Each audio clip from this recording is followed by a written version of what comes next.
thank you so much for coming on the show. I'm so excited to meet you. 40th anniversary of the Babysitters Club. 40 years! So, everything about the books when they came out, when you wrote the first one, Christy's great idea, Yep. number one, Babysitters Club number one. Everything about it was like perfect. Thank you. The way it was written, the story, the issues addressed, the little cursive writing at the top of the chapters. When you were making the book, when you're putting it together, were you holding the first manuscript and being like, I am going to be rich? Did you know you had lightning in a bottle when you were holding that first thing and you're piecing it together? No, but my editors and publisher, we all thought that it was very exciting. We had had fun working together. You all bought yachts. Immediately you bought boats. You were like, we can finance all of this. It's happening, guys. Well, there were going to be 4 books originally. That was it. And then I think after the 4th book was published, the books hit a spot on what was then the Walden bestseller list. And so Scholastic decided they would sign up 2 more books. Right, and then the more money books, just kept and falling. then the money came. Money yeah. just started raining down. It was like ridiculous. Because and were you trying to fill a hole in the book industry at the time? Did you feel like you were trying to make a book that wasn't made, or were you just trying to make as much money as you could? Were you just like, let me just kill the game right now. I'm going to release 4 epic books and just. No, but I wanted to create stories about young women, mostly, who were very strong and independent and worked well together, entrepreneurial. I don't think anybody, including me, knew where it was all going to go, but it was a lot of fun to create it. Right, and so there was obviously books about girls and whatever, Right. not to hop on the topic, but like, were you feeling something was missing, or what? Was this book based on your life, or? I don't know if I felt something was missing, but I felt that I wanted to create stories that would appeal to all kinds of readers. I wanted a diverse group of friends who worked well together but had fights. I wanted them to seem realistic, but I also wanted any reader who came across the books to find themselves represented somehow in the pages. Right. You want to be woke. You were trying to be woke. I was trying to be woke. Yeah, you were trying to be woke. And then it was like, and when you were making this at the time, was there like was there any backlash to this? Like, were people like, this woke crap needs to, burn these books off our shelves, these babysitters? No.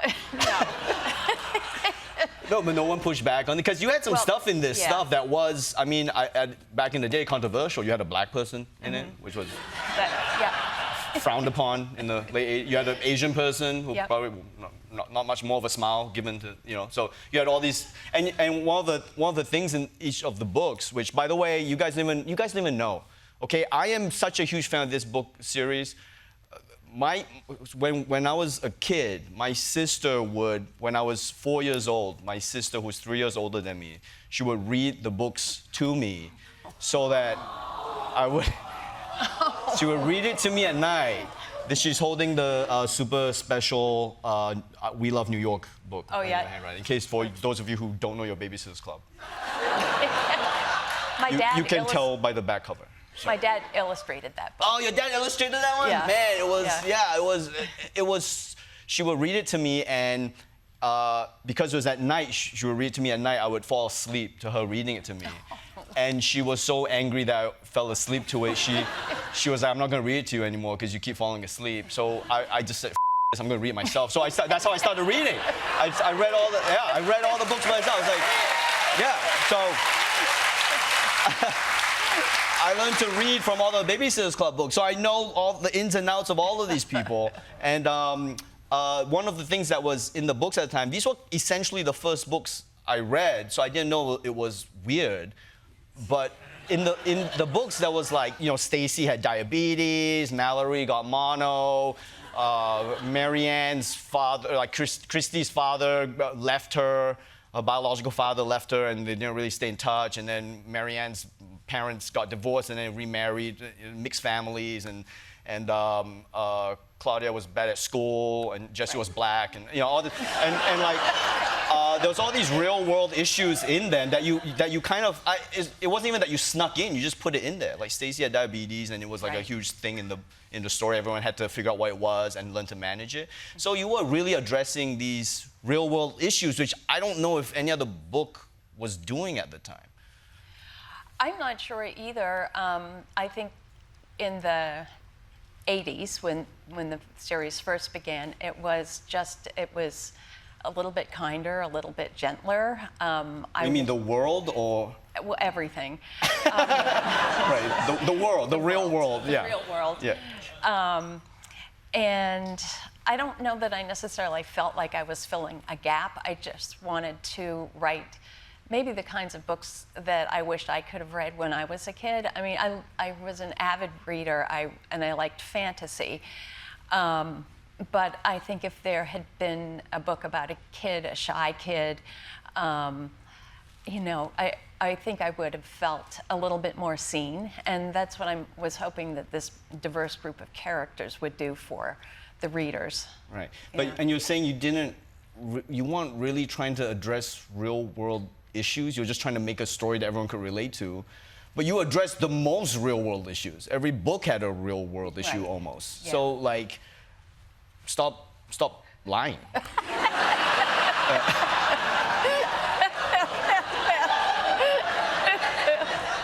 Because I guess your background was like as a child psychologist? Yep. Or, what was your background like in were you like, because you were putting in stuff that I guess kids needed to learn about, so. Right, I mean, I did study psychology in college, and I was a teacher for a year.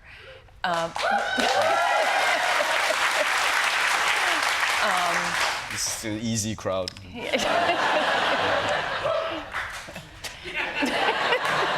So that kind of informed.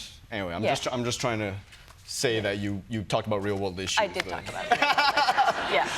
And when you did do it, you were talking about the late '80s, and I feel like maybe I have nostalgia bias, but I do feel that late '80s in America I was lucky to be in America like '89 to '93, and then my family, we were like good immigrants. We came and then we left. We were like, we didn't take anyone's jobs. We didn't eat anyone's cats or dogs. We just went there and we left. So I was there during this '89 to '93 period, and it was like, I don't know, it was like the golden age of being a kid in America almost, because you had Ninja Turtles, you had Mr. Rogers, you had Sesame Street, you had 3-2-1 Contact, you had Lamb Chop's Play Along, you had Barney, and you had Babysitter's Club.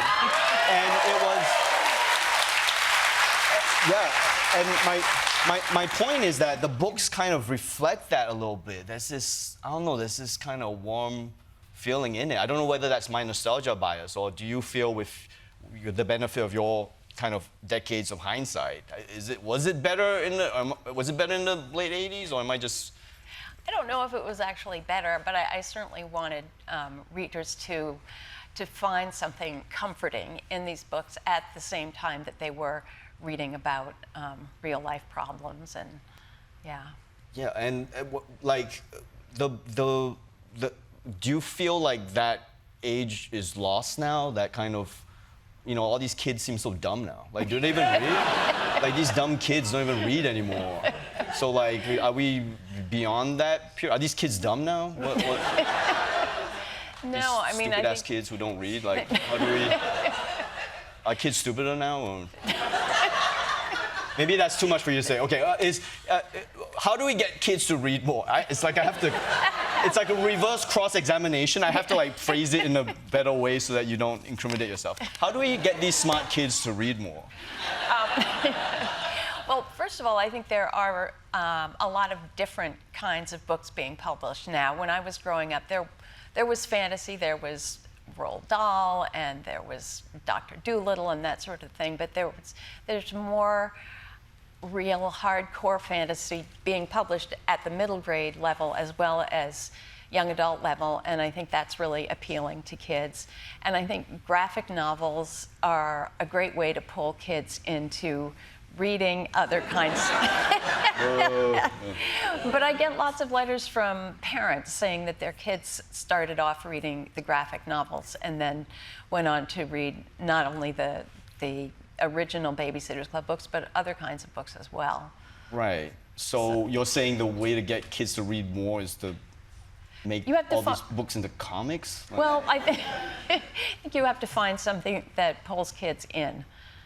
Right, but do you feel it's harder now? Is that fair to say, or do you? Well, I don't know, honestly, but I think that there are certainly more distractions. There is social media, kids are on their phones. But I have a project which is near and dear to my heart, which is a not-for-profit organization called the Lisa Libraries that I started, and it's to bring brand new books to kids in underserved areas, to kids in the foster care system. And I really think that the best way to get kids reading is to get good books into their hands.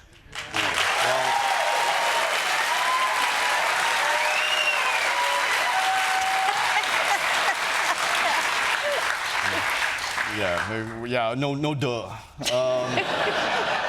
Yeah, we need good books. I mean, that's what I really love about the Babysitters Club. It was like lightning in a bottle. I don't know if anything captures that. It was like there was these kids. They were doing babysitters. They were babysitting, so they were like helping the community, but they were making money doing it. And then they were organized, and they all had different personalities. And it's just something that I don't know if anything has ever been the equivalent for me. None of these raw, dull, dumbass books ever hit that. So I don't know. I just feel like it's. I don't know if anything is like that anymore. I don't know if we can have these books in present day. Is what I'm trying to say. Like, could you have seen these books if you had to? Don't ever do this. But if you had to reboot it, do not do this. Yes. But if you had to reboot it, like, could you introduce these social issues that we're facing now into these kind of books? I think that people can find a way to do that. Absolutely. You said people. Yeah. But well, could you do it? Because it's gotten like worse now. I feel like It has, and I think it would be difficult, but necessary. First of all, I think that I don't know. I hadn't thought about writing about the kids now, but I think it would be an important thing to do. Okay. Well, I took the liberty of coming up with some book ideas. So this is if the Babysitters Club was rebooted to 2026. Yes. And then you just have to, you can elaborate, but you can also just give me a thumbs down that now you decided. So this is me pitching to you, Scholastic editor, legendary N.M. Martin. Here's some books. The first book I have is Stacy's Mom is MAGA! Exclamation.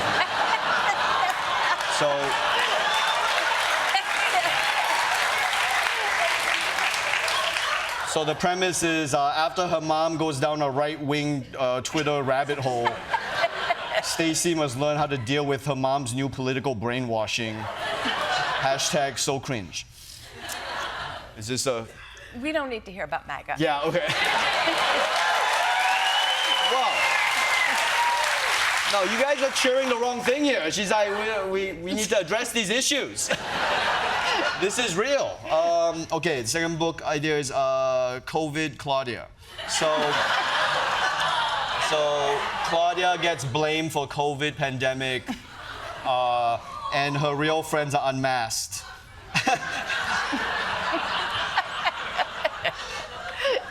This is too sad. Yeah, you think Mallory Pike getting mono wasn't sad? That's sad too.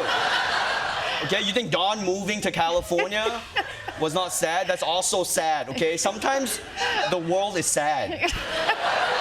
And we need to deal with it. Okay, so this, yes, no, for... It's too sad. What?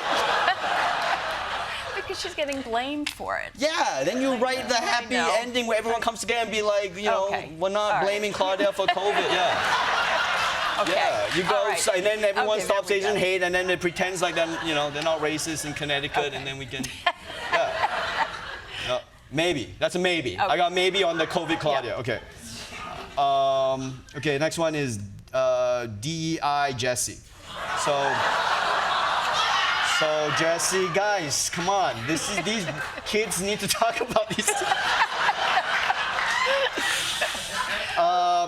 Jessie is number 1 in her class, but is told she only got into ballet school because she's black. Okay, that's a thumbs up because we'll address that, and yeah. Okay, so thumbs up on DEI Jessie discussing. Okay, right. Because she was like a world-class, on her way to becoming a world-class ballerina in the stories. I know. Yeah. I actually read the books, you guys. I don't know what you guys are booing. Okay, so that's a relevant issue we should discuss, DEI and who better than Jessie. Okay, this might be cut from the whole program depending on your reaction. This is Christy Comes Out. So at softball practice, Christy doesn't have an eye on the ball. She's got it on something else. Obvious social issues to discuss in this? Okay, yeah.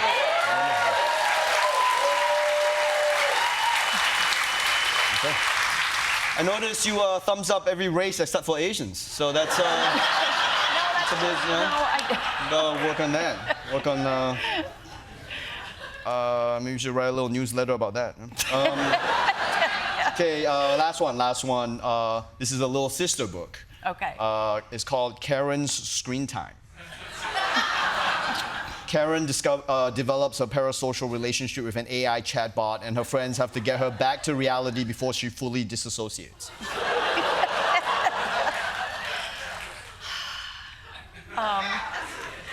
I don't know. You don't know? You're too kind for this world. You gotta. That's a thumbs up. That's a kick. Yeah, that's a thumbs up. Yeah. The people want it. The people want it. Give the people what they want. I know you're beyond money now, but you know. Okay, so as an actual fan of Babysitters Club, I have the token of the Babysitters Club in front of me right now. I'd love to give us some, if you could give us some canonical endings, or at least canonical answers to some of the questions I have in this series. Unanswered, they're not even like loose plot holes. I just wondered what happened here. Okay. Okay, so first of all, why is Christy Thomas's dad so rich? What does he do? I don't know what he does, but I wanted Christy to face some challenges in her life. Oh, so her dad is rich? Her stepdad is rich? Okay. The stepdad is rich. Yeah. And what a challenge, whoa. That she had to move from her old neighborhood and her old friends. To a mansion. To a mansion where her friends were not present. Where her friends were not in her mansion? So sorry for her. Her friends were around the block, yeah. So no answer on what her dad does. Corporate raider, late 80s, probably Wall Street raider. Sure. Corporate lawyer raider. Okay, he's a raider? Okay, you heard it here first. I kind of need you to say it for the internet to make this canonical. So can you say Christy Thomas's dad was a corporate raider? Christy Thomas's dad was a corporate raider. Okay, great. Okay.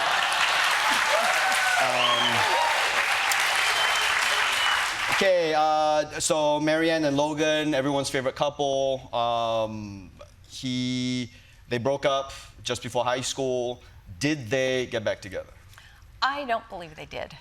I think that was maybe the end of it. That's the end of it? I think maybe. Right. Any reason why? They were too young. They're too young. No, but later, like when they. No, okay. Well. You know, they meet after college at a reunion and then. Get it going in the car park. Okay, they can do that. They can do that? Yeah. Okay, so the canonical answer is they met up at a reunion like 20 years later and got it on in the car park. Yes. Okay.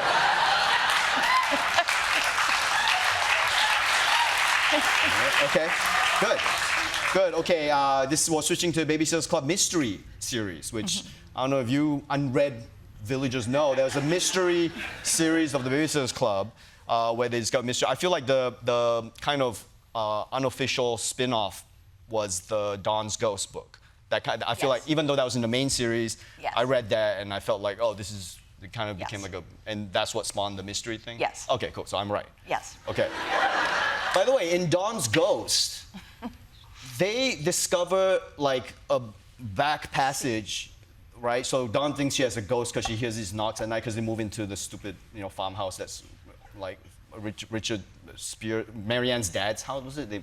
It was, no, they moved into Dawn's house. Oh, Dawn's, yeah, okay. So they moved into Dawn's house. Yes. And Dawn thought she had a ghost because it's like an old Connecticut house. Right. And then they find out that there was a passage behind that was part of the Underground Railroad. Well. And you put that in a kid's book. Yes. I didn't know what I had to find out what an Underground Railroad was. Well, I think that's important. Okay, well. To find it out. In a kid's book. Sure. Okay. Yes. Because I thought it was like a. And you don't dance around it either. You say Underground Railroad. You don't go like, there was a place, but it was like Underground Railroad stop. First time I read it, I thought it was like a subway stop. Like there was an actual railway. I had to go find out what that was. So thank you for that. Anyway, the mystery series of books. Yes. Lots of mysteries. There was like real estate fraud. The babysitters uncovered lots of crime. Was Stony Brook, Connecticut, a hotbed of white-collar crime? Yes. It was? Yes. Oh my God.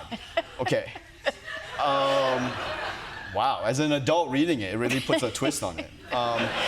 So in Keep Out Claudia, number 56, where, surprise, surprise, people are racist to Claudia and Jesse, the family that was racist to them was called the Lowells. What happened to this racist family? I don't even really want to think about it. Uh-huh. I just was hoping that the girls, the characters, would learn some lessons about kindness and acceptance, that sort of thing. And I didn't even want to think about the Lowells anymore. About the racist family that caused so much division. They're probably Secretary of Health right now. Is that, right? Yes. The Lowells became the Secretary of. Yeah. Secretary of Labor. We'll give them Secretary of Labor. Okay. Secretary of Labor, yeah. Yes. Secretary of Labor, yeah. Harmless but important, but yeah, okay. Janine Kishi, Claudia Kishi's older sister, was into computers. She was coding. She was pretty advanced with computers for her age at that time in the late 80s. Her age and what she was interested in the late 80s, which was computers, makes me feel like she was primed to take advantage of that 90s .com boom.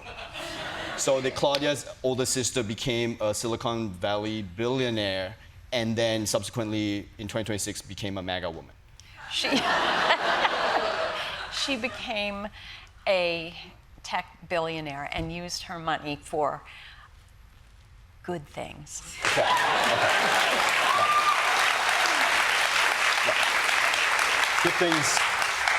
Good things like stopping vaccines and influencing elections and so she did become a billionaire. Yeah, yes, she did. Okay, good. Why did alternate officer Shannon Kilborn only get one book? I don't know. She's like one of the most interesting characters. She was super rich and she was an overachiever. Yeah. And she only got one book. So all these super rich overachieving kids did not feel seen in this series. Yeah, that's true. Yeah. Why didn't you, it was... I don't know. She was introduced too late in the series. I didn't have a great affinity for her, I guess. Okay. So you just don't care about these rich, overachieving kids. All right. It's not very nice. And you were writing all these books, and at any point were you like, these kids, I'm sick of this? Like, it's a lot of books. There was like a ton of them. It was a lot of books. Yeah. They only aged 1 year in the 15 years that the books came out. Yes. I got a little tired of that. So I was the one who suggested that it might be time to bring the series to an end. Okay. Yeah. You felt it. You felt it when you were... I did.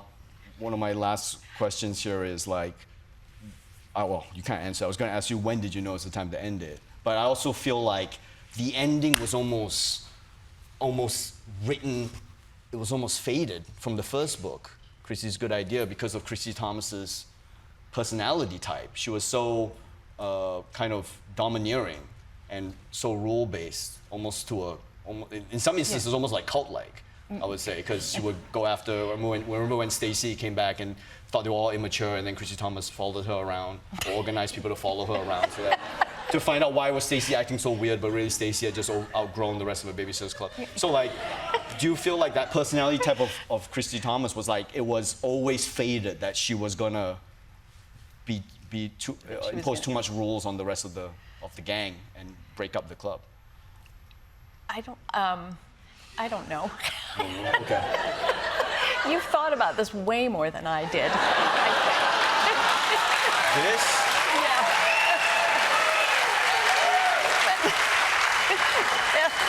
Lady, this is all I've thought about for 40 years now.